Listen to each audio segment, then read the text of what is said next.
Welcome back to a walk through the tarot. Our Fool has reached the end of the second row of cards, and Temperance, the archetype of balance, is waiting to meet him. In the previous video, the Fool encountered death. It was a difficult card and he didn't fully understand its deeper layers of meaning. But now Temperance is offering a glimpse of this new reality as well as a moment of respite. Cool, calm, one foot on the land, the other in water. It's an image full of magic. And the Fool feels relief. He's tired, verging on exhaustion, so the Temperance Angel is a welcome sight. We're going to look at the background to this card, explore its symbols, and see what messages it has for the Fool as he continues with his journey. The word temperance comes from the Latin temperare, meaning to combine or blend, and temperance represents the need to create balance between extremes. In 15th century Italy, to be temperate was considered a desirable trait. Early images of this card show a woman said to be blending wine with water. This was common practice dating back to ancient Greece, when wine had high levels of alcohol and to be drunk was considered impolite and uncivilized. The Greeks believed only the gods could drink this wine undiluted. Everyone else risked insanity unless water was added. Wings didn't appear in the card until the Marseillais-style tarot developed in France in the 17th century. These decks showed a woman with long hair and obvious breasts. In some cards there's a red rose on the forehead, a reminder that it's the passions and desires that are being balanced or tempered. Some designs, like the Jacques Vieilleville and the Vandenborre, showed water being poured into a bowl on the ground. But, however the transfer takes place, the French tarot had introduced a duality of body and mind to the card. When the French occultists adopted tarot in the 18th century, Antoine Comte de Gebelin aligned the cards with ancient Egyptian wisdom. He saw temperance as the virtue, prudence, who regulated extremes, and for de Gebelin the blending was between the conscious and unconscious self.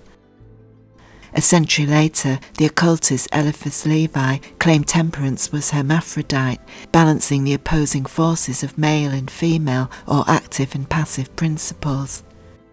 Levi described temperance as creating the alchemist elixir of immortal life, transmuting the creative energy of the universe into physical action. Swiss occultist Oswald Wirth was influenced by the work of Levi.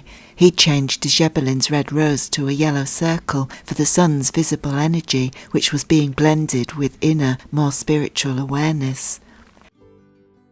In the Waite-Coleman-Smith card, temperance has one foot on land and the other in water.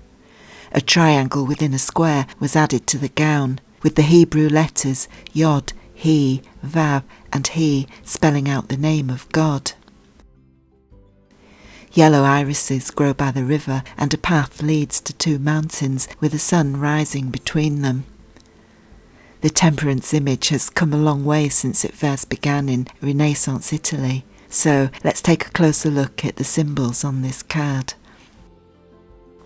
The presence of temperance in the form of an angel symbolises divine forces at work. Waite described the card as a winged angel, neither male or female. Some say it's Cassiel, or Angel of Tears, who controlled the cosmic laws of cause and effect. Others believe it's Archangel Michael, who greeted the souls of the dead. But the exact name or even gender is less important than what the Fool sees and understands.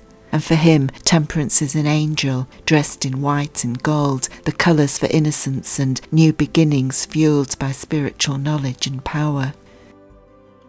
The triangle is the divine, and the square stands for the elements, so it signifies earthly material planes, and temperance represents the blend and balance between them. The Hebrew letters, which spell Yahweh, the Hebrew name for God, are a symbol of divine power. Waite described the golden circle as a sign of the sun. The dot in the centre is the alchemist's symbol for gold, so, in alchemic terms, it's a symbol for enlightenment leading to spiritual perfection. The left foot is associated with the physical aspects of consciousness, while the right stands for unconscious intuition. Temperance is perfectly balanced between spiritual potential and physical reality. The left cup represents the mind and the right is for the spirit. Some have said the slant of water is impossible to achieve, but temperance is showing our Fool that it can be done. The yellow irises may represent the ancient Greek goddess Iris. Her sign was a rainbow made from light and water and a symbol of new beginnings. Rainbows link sky and earth in another example of opposites coming together. The link to Iris may also be a reminder of how Zeus, king of the gods, made the goddess bring in water from the river Styx in the underworld.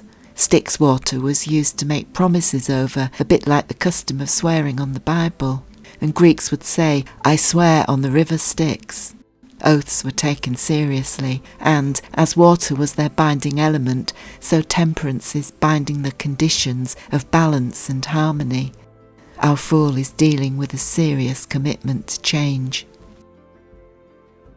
Mountains represent challenge and stand for achievement, and here the mountains symbolise the physical world of consciousness and the spiritual domains of the unconscious. Temperance is showing the way ahead between them is clear, and that this is the middle way, one which represents moderation, neither all physical nor all spiritual, and the Fool must find a balance between them. Both the sun and angel have halos. The sun is essential for life and represents the largest physical source of power. The halo is a symbol of spiritual light. The energy is emanating from a higher consciousness. Some call this the uncreated light because its source is divine and will always be present. Everything about the Temperance card represents balance, so let's take a look at the messages it carries. This is the card of integration, a coming together of all the Fool has experienced so far. This second row of cards has demanded withdrawal from conscious thought and action, so all focus is on the layers of the unconscious self. We all carry a spark of divinity within, often disguised by the shallowness and deception of desire, which passes itself off as meaningful experience.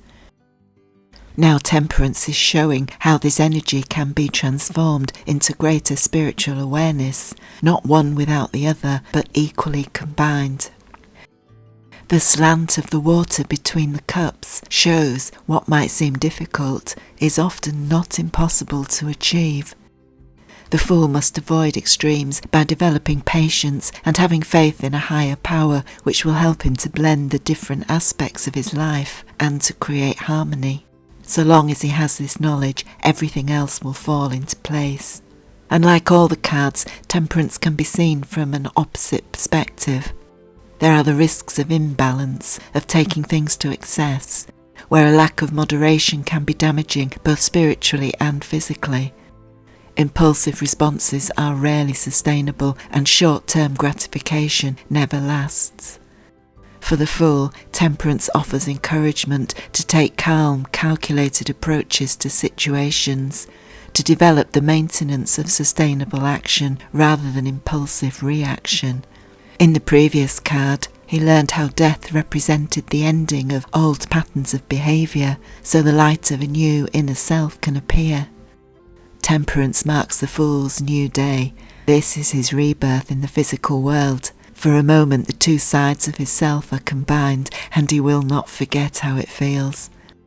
Previous lessons have been integrated and understood. Nothing will ever be the same. Our Fool has made progress. He's about to begin the final row of cards. They represent the deepest layers of his subconscious self. Everything he's learned so far will be needed. The next card the Fool will meet is the Devil, an archetype that represents his shadow self. Despite all the lessons he's encountered, he needs to learn more about the nature of desire and the ways in which it can do harm. So, join us for the next step on a walk through the tarot.